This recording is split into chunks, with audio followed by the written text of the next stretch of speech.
What up, you guys? We are here for our weekly romance oracle and tarot reading.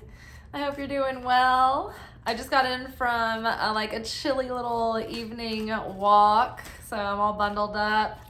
I've got, let's see, I'm gonna go grocery store. I'm gonna hopefully make a steak, and I'm going to be filming our 2025 prediction series. So I will let you guys know when that is available.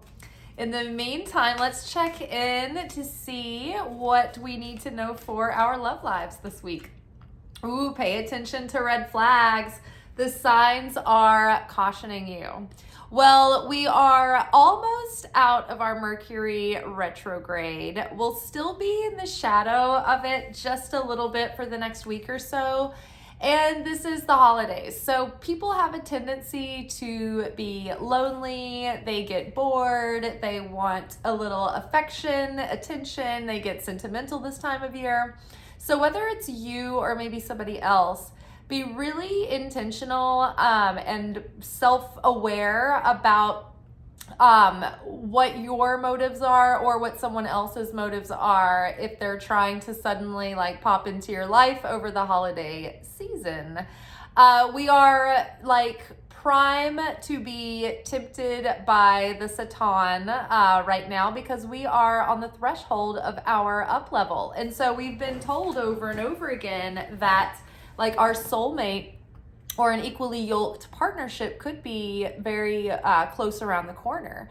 And so what the opponent's going to want to do is send a bunch of distractions and temptations to try to divert you from your path, from coming into union with that individual, or delaying your process so that you can't meet until you guys are both in this certain point of the process together, right? And so if you're backsliding or going back into old patterns or behaviors, that could prolong the process of you meeting this person, right? And they're over there sitting there going what is taking so long?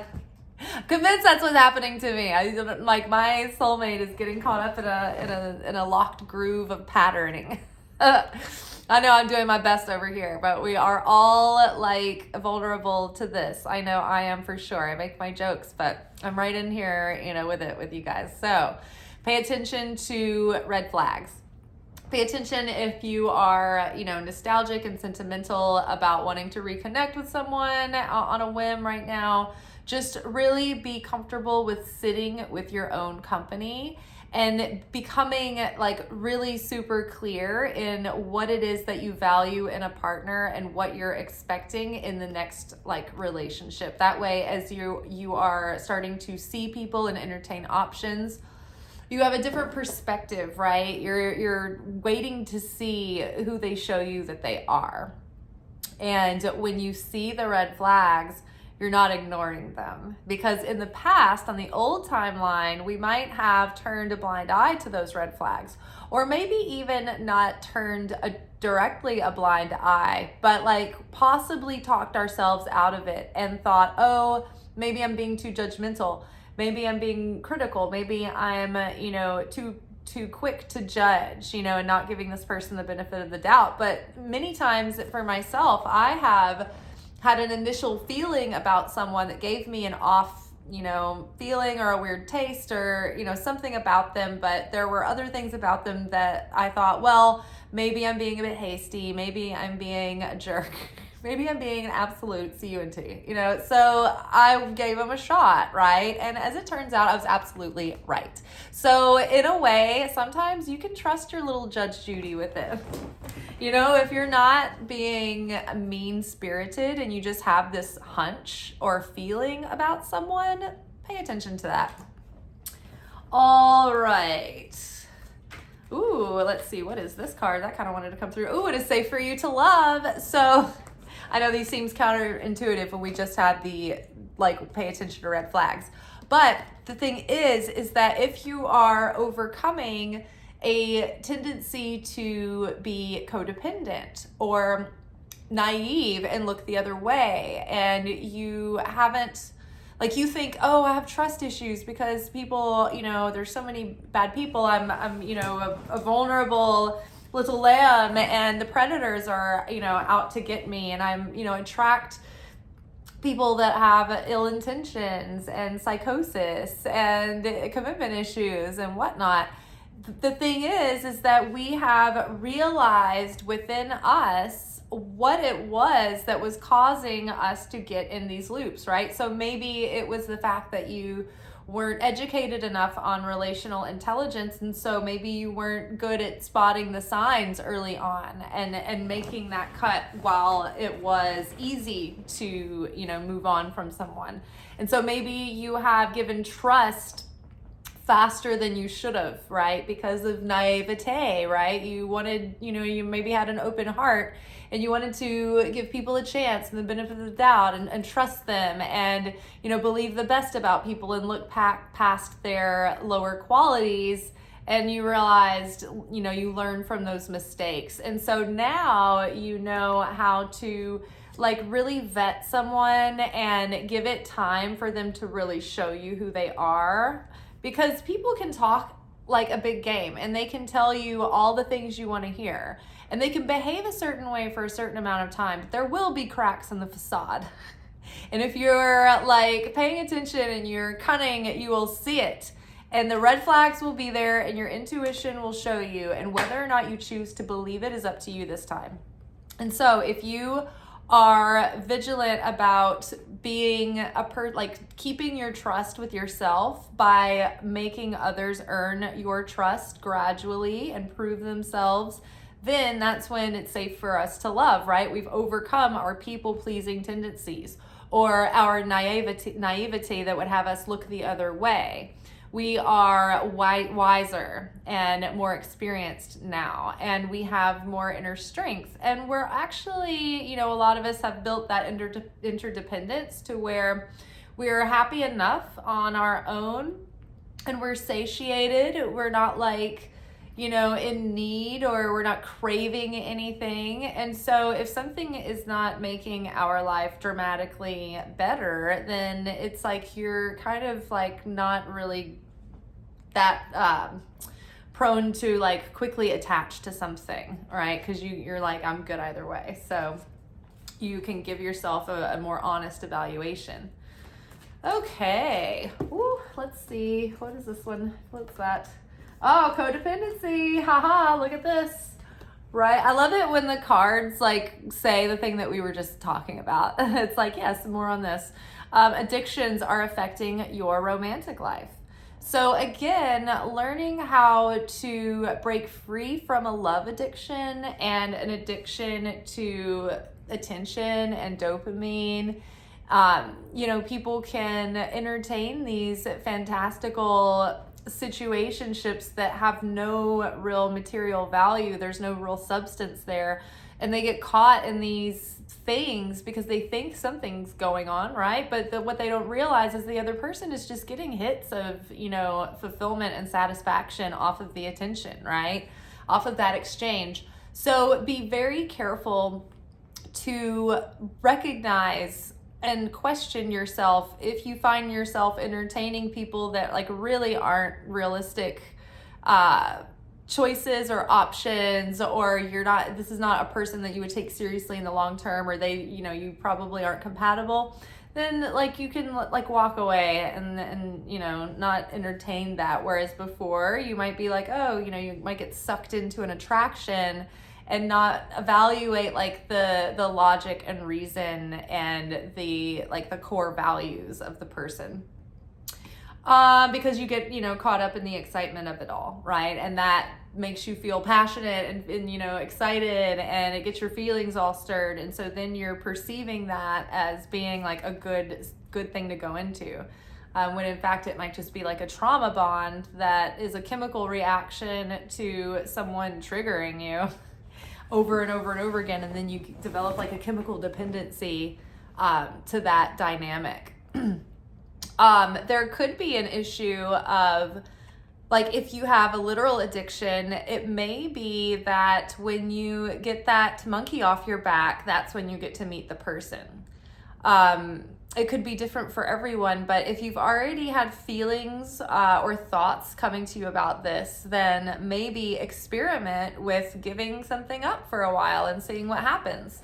And if you are also overcoming, past patterns of codependency, it's like this is, eventually after the wisdom sits, you will meet someone again and you'll have another chance to try love again and see if you can overcome your codependent tendencies. I mean, we all have them on a spectrum, and it's just a matter of becoming more self-realized and working on that stuff. And eventually you will work on the stuff to the degree that you will heal it so that you won't have those impulses as much anymore. But when you do, they will be manageable because you will see through them. You will see them more as illusions and psychosis and not reality and, the truth, right? Reconciliation. Someone from your past is returning to your life. So this could be a past life or this could be in this life, but maybe someone from your past or that you've known or that's been in your awareness. Like maybe, have you ever had like a crush on someone and they go away and they leave your vicinity or your peripheral for whatever reason, and then it's like they're kind of reintroduced into your life again? It could be something like that, right? Where you're like, oh, you like someone, you don't think much of it, or life has a way of like changing circumstances, and then maybe you cross paths again under different circumstances. Perhaps in other past lives, this is like a soul connection where you could possibly have had a relationship in each life, but you hadn't quite worked out some of your stuff yet. And so maybe in each life you guys have sabotaged it up until now. And so it's like it's going to be coming back around again soon. Maybe in the past, addictions and codependency had sort of thwarted the relationship, but now maybe those issues have been like worked on, and maybe there's been a lot of progress. And so maybe there can be a new, a chance now for different results than had it been, like had you met sooner or had you tried, something sooner. Okay, more insight on pay attention to red flags. Confront. So this is the moon card. This is confronting fears, confronting our shadow aspects, confronting our subconscious and unconscious motives. This could also be like seeing through someone else's motives, whether or not they are conscious or unconscious on their part. But this is like seeing through what is like seeing what's not obvious or on the surface, something that's hidden, something that's not quite clear. So, if somebody is being a little bit shady or not upfront, it's like get clarity so that you know what you're really working with, right? Moving forward. Like, do you have a lot like mutual aligned goals, or does this person see you as a fun pit stop for a minute and then they have no intention of actually trying to make a relationship? So pay attention, confront maybe issues that you feel timid about bringing up. Maybe you can find like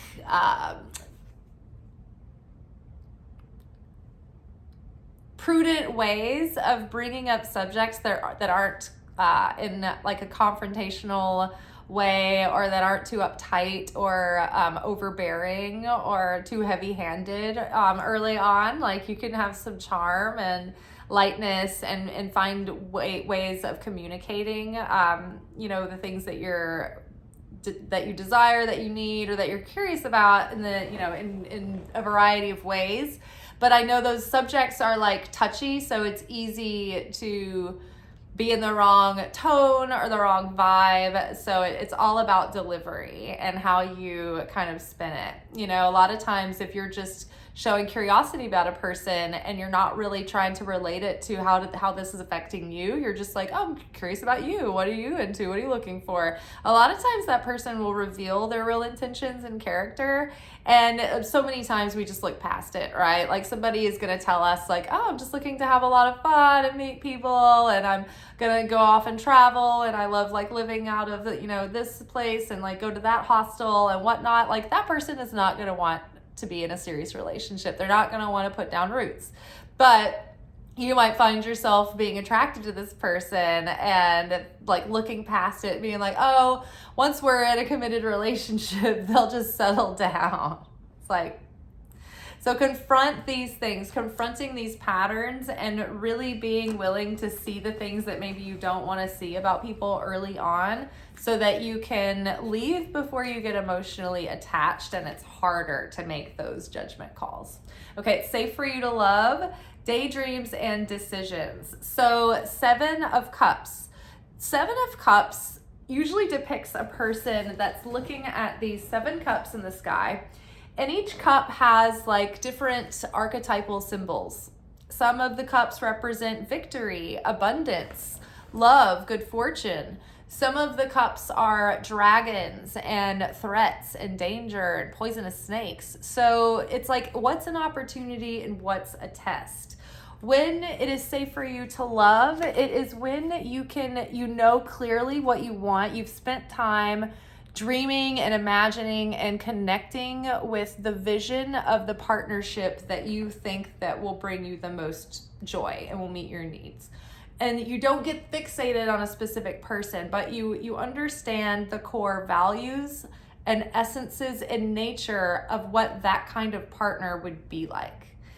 And so you get really clear on that criteria, so that when these people, John Does and Jane Does, come through, you can weigh the person in front of you against your criteria and say, okay, is this authentically in alignment, or is this just me, being, like caught up in the chemistry but not looking at the reality, right? Is this a test?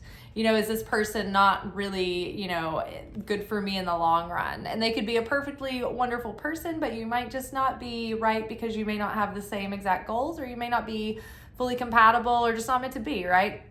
But getting honest about that will help alleviate a lot of the confusion.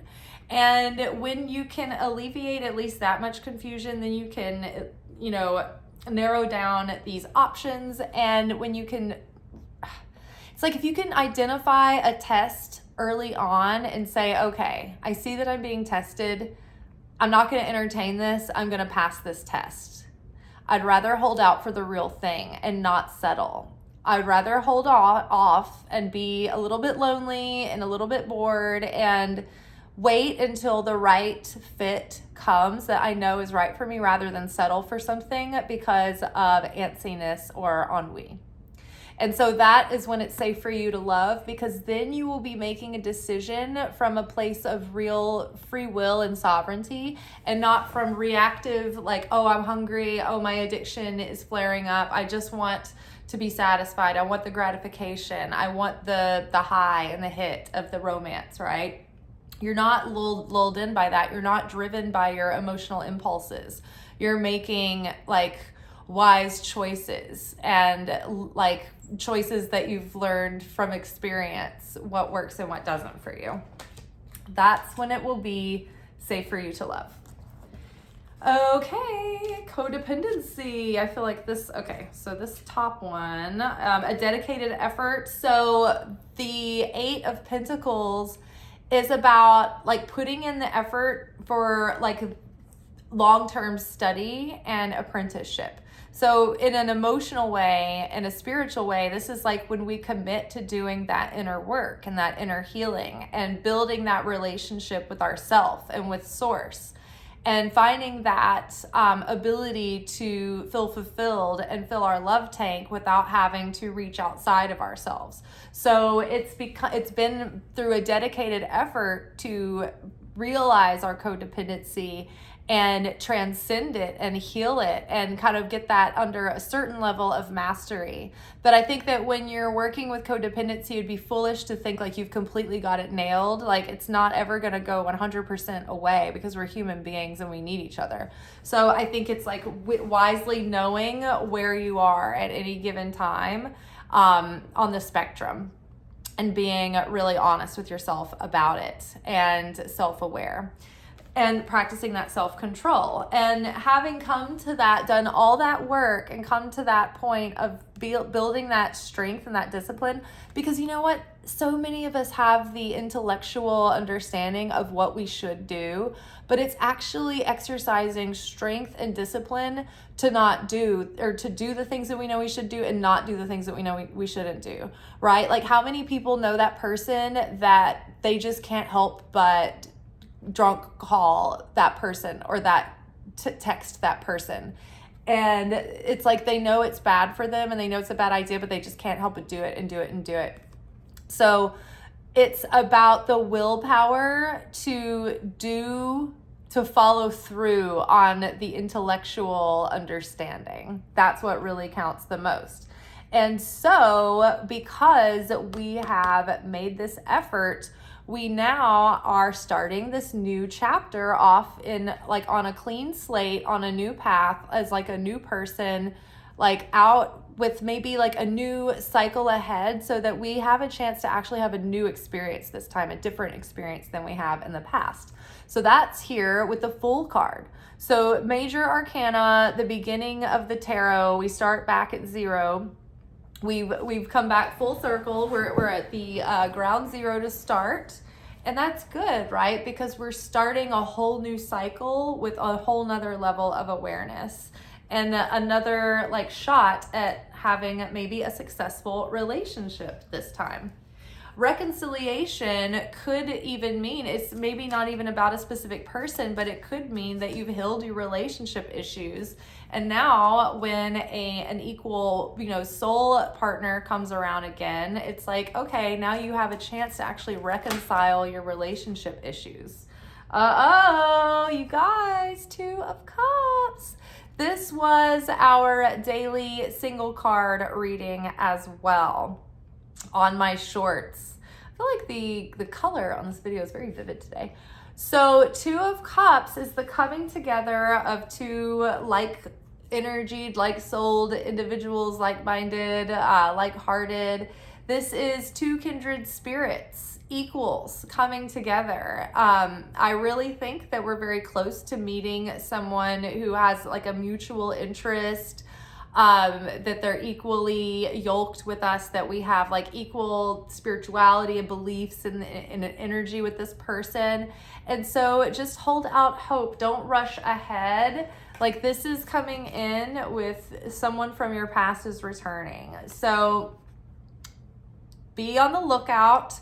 Don't do anything too quickly. Don't make any decisions too fast. And even if this is seeming to be the right thing coming in, take it slow. No matter how 100% pure they might be, no matter how excited and genuinely like how much they think that they love you and want to take things fast and want to propel things forward, go slow.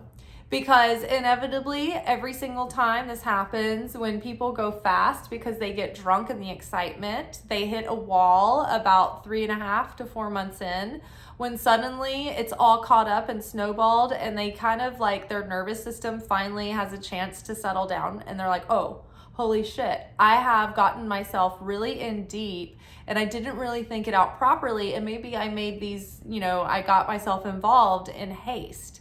And so even if they end up feeling like they realize, oh, I'm just panicking and having cold feet, decide to go forward, it's like sometimes it really freaks somebody out. And depending on how you react and how you understand and perceive that when it's happening, it can depend on whether or not that is another relationship that just like goes to shit after 4 months. And you're like, why does this always happen? So taking things slowly, very slowly, alleviates that phenomenon. It also eliminates the issue of when someone pretends to be someone like their best like version of their like book cover self, and they're doing all the right things, they're saying all the right things, and then suddenly, like a couple of months in, once you are emotionally involved and they feel like you're not going anywhere, they behave the way that they really are, which is horribly. It's like Dr. Jekyll, Mr. Hyde. So that allows you time to start seeing who someone really is, because they can only keep up the facade for so long. It'll be crumbling in no time. So those are at least two things that are eliminated by taking it slowly. Third, by taking it slowly, you're giving both genders the amount of time that they need and the amount of safe space that they need to chemically and emotionally bond. And also, if you can take it slow with sex, that is extra important. As slow as you can in that department. I mean, you can get affectionate and physical, but like that part creates so much dopamine and chemical bonding and things that you end up accidentally having these relationships with people that you wouldn't have had the relationship with. It just really clouds your judgment about things. And what happens is that like women bond during sex, but like men don't necessarily. So if a man has sex with a woman before he's emotionally invested and attached to her, then he just categorizes her as like fun and not serious and not like long-term relationship material. Whereas like with women, it's the opposite. It's like if they have sex early on or anytime, they just start bonding and they perceive this person as, you know, someone that they want to get closer to. So it just works out better for everyone if you can get to know someone and grow the romance kind of slowly over enough time to get to know somebody really well, and like let things simmer, let things build, let things, you know, grow some tension. You know, I think one thing we lack in this modern society is like the slow seduction and the building of desire and doing that whole dance and enjoying that as like a long drawn out foreplay that leads to something that I feel like is more fulfilling later than just like everything is just so like fast, get to the point, like back and forth, like I don't know. And then you jump into like the most exciting parts of the physical stuff early, and then it's like, well, that's behind you, and then what do you have then? It's just like a decline. So I think it's like, you know, I think it's good if you can build that energy and do it slowly with intention, like a symphony or an opera or something, you know, that comes into like a crescendo moment. All right, well, that's all I've got to say today on that.